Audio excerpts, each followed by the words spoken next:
School भी नहीं जाते आप? डर बस हफ्ते में एक आध दिन चले जाते हैं। वो बोर्ड एग्ज़ाम है तो जाना थोड़ा ज़रूरी है हमारा, पर एक डर बना रहता है कि कहीं बीच में भाई को हमारे जैसे घेरे तो बोलो वैसे हमें भी ना घेर दे। और ये प्रशासन इतनी सुस्त है कि भरोसा भी तो नहीं कर सकते।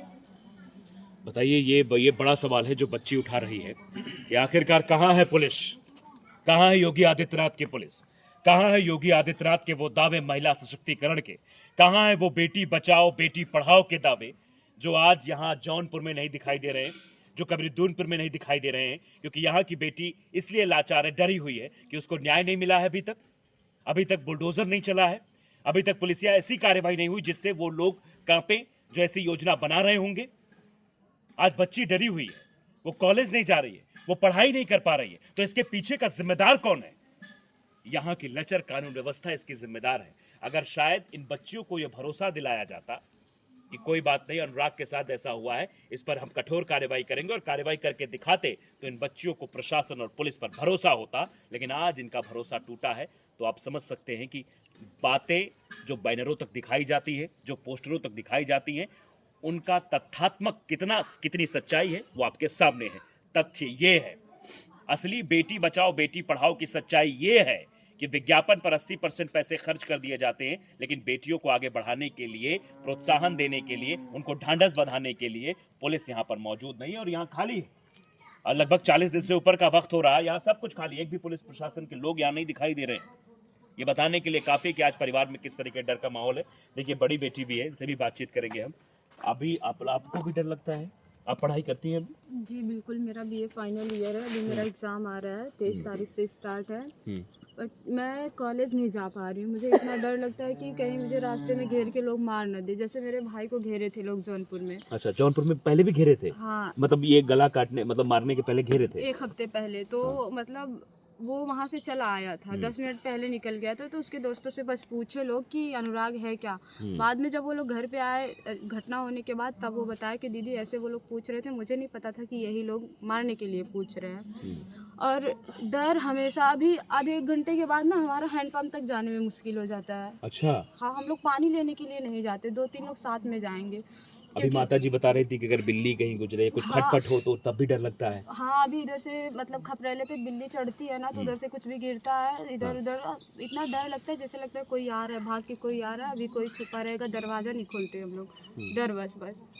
आप सोचिए कि हम लोग जी कैसे रहे हैं। एक अंदर इतना बड़ा जेहन में इतना बड़ा डर बैठ गया है कि हम लोग सांस लेना मुश्किल हो रहा है, और हम ऐसे घुटन महसूस होती है इसी घर में कि कहीं हम लोग चले जाएं, हमारा कुछ नहीं होगा, हमें न्याय नहीं मिलेगा।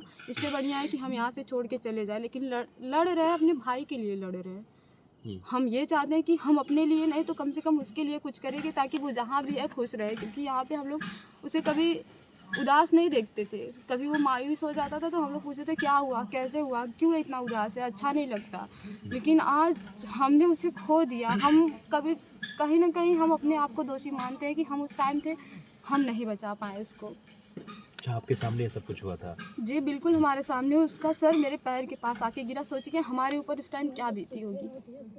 अभी हम खड़े कैसे हैं भाई, उस टाइम तक हम लोग कैसे थे, हमें खुद नहीं समझ में आ रहा है। और हम जिंदगी भर डरते रहेंगे इस बात के लिए कि हाँ, वो लोग अभी भी जीवित हैं, और हैं तो अच्छा, सलाखों के कोई पीछे। राजकुमार की बात अभी छोटी बहन आपकी कर रही थी, कोई राजकुमार है, वो भी बाहर है? हाँ, वो बाहर है, और वो एक नंबर का फ्रॉड आदमी है, क्योंकि उसी के सह से, और जो दारोगा था राजेश, उसके सह से ये सब होता था। और वो लोग चाहे तो आज भी घटना करवा सकते हैं। अच्छा। वो इतना साहस रखता है वो आदमी, पहले से मतलब इधर उधर के लोग जानते थे उसको कि हाँ वो मतलब इतना काम करता है, छिनैती डकैती बाकी सब कामों में वो बहुत माहिर था।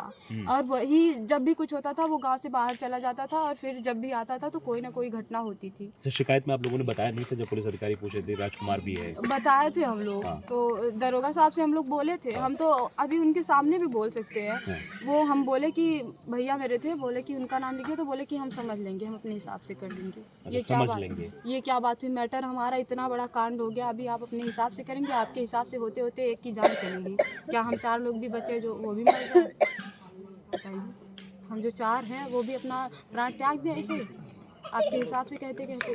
मतलब आपको लगता है कि ये ढुलमुल रवैया जो अपनाया गया वो अभी भी है, मतलब अनुराग की हत्या के बाद भी पुलिस वैसे ही काम कर रही है जैसे अनुराग की हत्या के पहले था। जी बिल्कुल दिख रहा है जिस एक्शन में इतना एक्टिव थी, कांड होने के बाद इतना एक्टिव थी, चाहते तो ये ढवा देते जो विवाद की जड़ है उसको ढवाना चाहिए ना, और एनकाउंटर तुरंत करना चाहिए, लेकिन हुआ नहीं हुआ। इतना बड़ा कांड हो गया, उसको तो लोग देखना भी पसंद नहीं करेंगे। अगर वो गांव में आ जाए तो लोग पत्थर से उसको पीट डालेंगे, लेकिन प्रशासन उसको अच्छे से ले गई, बैठाई आराम से उसको कार में और लेके गया जेल में बंद किए। ये क्या है, बिना हथकड़ी के। लेकिन सब कहते हैं कि अपराधियों के अंदर खौफ है, मतलब उन लोगों के अंदर खौफ नहीं है अभी भी। खौफ आप लोगों के अंदर, डर आप लोग डर रहे हैं। हम लोग रहे हैं। कैसा खौफ है, खौफ रहता तो वो लोग अभी ऐसे बच्चे नहीं रहते। अब तक उनका एनकाउंटर हो गया होता, या तो वो फिर से धमकियां नहीं देते कि जितने बचे उनको मारेंगे। अच्छा, अभी भी धमकियां देते एक हैं। को मारने पे जो धाराएं लगती वही 10 को मारने पे लगेंगी। ये क्या है, धमकी ही है ना। हम बताइए, अपने परिवार को संभालें या कॉलेज देखें या जॉब करें, या ये सोचे कि हाँ अभी भाई के लिए लड़ना है। क्या बचा हमारे पास? कुछ नहीं बचा हमारा तो वजूद ख़त्म हो गया। अब देखिए कि ये बहुत ही दुखद है, क्योंकि परिवार गरीब है, और जैसा मैंने पहले भी कहा कि गरीब के लिए न्यायिक व्यवस्था अलग तरीके से होती है। क्या गरीब को न्याय मिलने में वक्त लगता है? क्या गरीब न्याय का हकदार नहीं है? क्योंकि अनुराग के साथ हुआ वो पूरा देश देख रहा है, वो कोई छिपी घटना नहीं है, उसमें कोई जांच का विषय बनता ही नहीं है।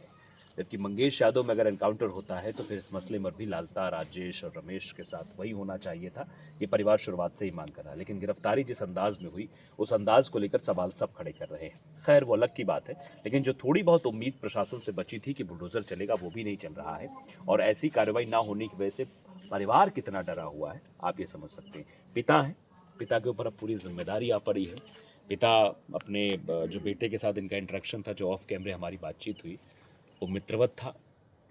एक मित्र की तरह दोनों लोग बात करते, दोस्त की तरह बात करते थे, इंटरेक्ट करते थे, आज नहीं है।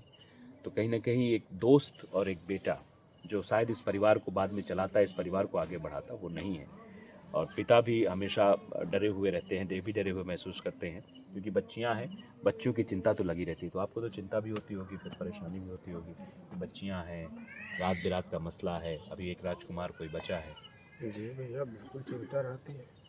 मेरी बच्चियों को कोई कुछ कहे ना, कोई कुछ करे ना, कोई मार न दे, चिंता तो रहेगी ना। मैं बुढ़ा आदमी क्या करूँगा। एक बेटा था जो इन लोगों को साथ में लेकर टहलता था, मुझे भरोसा था, उस पर भरोसा रहता था कि मेरा बच्चा है। बच्चियों को इन लोगों को साथ में बाइक पे लेके जाता था, कॉलेज साथ में एक साथ जाते थे, सब तीनों एक ही कॉलेज में पढ़ते थे, सब साथ में जाते थे। लेकिन अब डर बहुत है, बहुत डर लग गया। और वो पहले भी कहता था। अच्छा, आप एक चीज़ बताइए मुझे, क्या उसके आसपास के जो संबंधी लोग थे जिनसे उन लोगों की ज़्यादा बैठक उठक ज़्यादा था, वो लोग कहाँ हैं? वो लोग हैं यहाँ पर या बाहर हैं कहीं? नहीं भैया, जिनसे उनकी जमती थी ना, वो बंदा गायब है। अच्छा, कौन कौन है जो गायब है? मनोज मनोज और एक उनका नाम क्या है, लाल माने। ये दोनों लोग तभी से गायब हैं, आज तक पता नहीं। अच्छा, जब से ये कांड हुआ तब से गायब एक होटल था भैया, हाँ। एक होटल था, ढाबा है चाय का, और वो जब ये कांड हुआ था तो वो पूरे 10 दिन बंद था। उन लोगों का जमघट वहीं लगता था। अच्छा, वहीं बैठते थे लोग, वहीं षड्यंत्र चाहते थे। जी भैया, वो पूरे 10 दिन तक वो होटल बंद होने की क्या जरूरत है बताइए आप। लेकिन वो होटल भी बंद था। और आसपास के लोग यहाँ जो बता रहे हैं आप? आसपास के लोग में एक लोग हैं, वो गायब है, मनोज यादव। कब से गायब है ये? उसी दिन से उसी दिन से गायब है। सोचिए, मारा तो उसने, आप क्यों गायब हो गए। मतलब ये क्या बहुत बड़ी प्लानिंग चल रही थी, बहुत मतलब एक फिल्मी अंदाज में, जैसे कि कब क्या कहाँ कैसे होना है, भैया उसकी स्क्रिप्ट पहले से लिखी गई थी। शुरुआत का वीडियो आप लालता यादव का अब तो नहीं चल रहा है, डिलीट हो गया। शुरुआत में ही लालता ने कहा मारना तो कई को था, लेकिन मिला एक ही। अच्छा, ये शुरू में वीडियो उसका वायरल हुआ था, लेकिन उसके बाद डिलीट कर दिया गया। किस चैनल ने चलाया था मालूम नहीं। उसने कहा था, खुद कहा था कि ये तो होना ही था, जमीन का विवाद था, मारना कई को था, मिला एक ही। ये लालता यादव ने कहा था। तभी तो सब पूरे घर के हाथ में हथियार होने का मतलब आप खुद बताइए भैया, आप खुद बताइए कि पूरे घर मतलब ये नरपिशाचों की तरह थे कि बस इनको मारना ही। बिल्कुल, पूरा खानदान खत्म करो, एक को मारोगे वही धारा लगेगी, 10 को मारोगे वही धारा लगेगी। और आज भी ये बातें हमको सुनाई जाती हैं। अच्छा, कहाँ सुनने मिलती है आपको? यही गांव के लोग, आसपास के लोग, मित्र हैं, दोस्त हैं, वो आते हैं, बताते हैं कि यार आप सुबह शाम कहीं निकला मत करो। मैं नहीं जाता हूँ, बीमार होता हूँ दवा लेने के लिए दूसरे को फ़ोन करता हूँ, नहीं तो वो पैथोलॉजी वाला बेचारा वो दवा लेके आता है, पहुँचा के जाता है। मैं नहीं निकलता हूँ और कभी शायद नहीं निकल पाऊँगा, क्योंकि ये लोग जब तक जिंदा हैं कुछ भी करवा सकते हैं। मैं अपने से बचने की कोशिश कर रहा हूँ। इनका हौसला इसी तरह बुलंद रहेगा तो कुछ भी कर सकते हैं भैया। ये अपने आप में बड़ी बात। देखिए पूरा परिवार हमारे सामने है, ये पिता है, ये बड़ी बहन है, ये और बहनों की शादी हो चुकी है, छोटी बहन जो घर में रहते हैं, ये माता जी हैं, पीछे प्रधान है और पीछे कोच हैं जो अनुराग के कोच हैं, ये भी कभी कभार आ जाते हैं यहाँ पर। परिवार अपने आप को डरा हुआ महसूस कर रहा है। उसे प्रशासन पर भरोसा नहीं है, उसे पुलिस पर भरोसा नहीं है कि पुलिस उनको न्याय दिलाएगी, प्रशासन घर पर बुलडोजर चलाएगा। अगर शायद थोड़ा भी इनको उम्मीद अगर बची होती तो शायद ये दिखता। और वही नाउम्मीदी का जो शोर है वो आसपास सुनाई दे रहा है। और ये जो लोग कह रहे हैं, इनका परिवार जो कह रहा है, वो उसी नाउम्मीदी की वजह से कह रहे हैं, क्योंकि पहले भी वही रवैया था। अनुराग को मारने से पहले वो लोग यानी पुलिस वाले जिस तरीके से अपनी कार्यशैली दिखा रहे थे, प्रशासन जो कार्यशैली दिखा रहा था, वो अभी भी जस का तस ही बना हुआ है। और शायद यही वजह है कि इस तरीके की घटनाएं हो रही हैं। और आप देखिए जमीनी विवाद कितने ज्यादा बढ़ गए हैं। हमें लखीमपुर की खबर भी आपको दिखाई थी कि एक परिवार को आत्महत्या करनी पड़ी।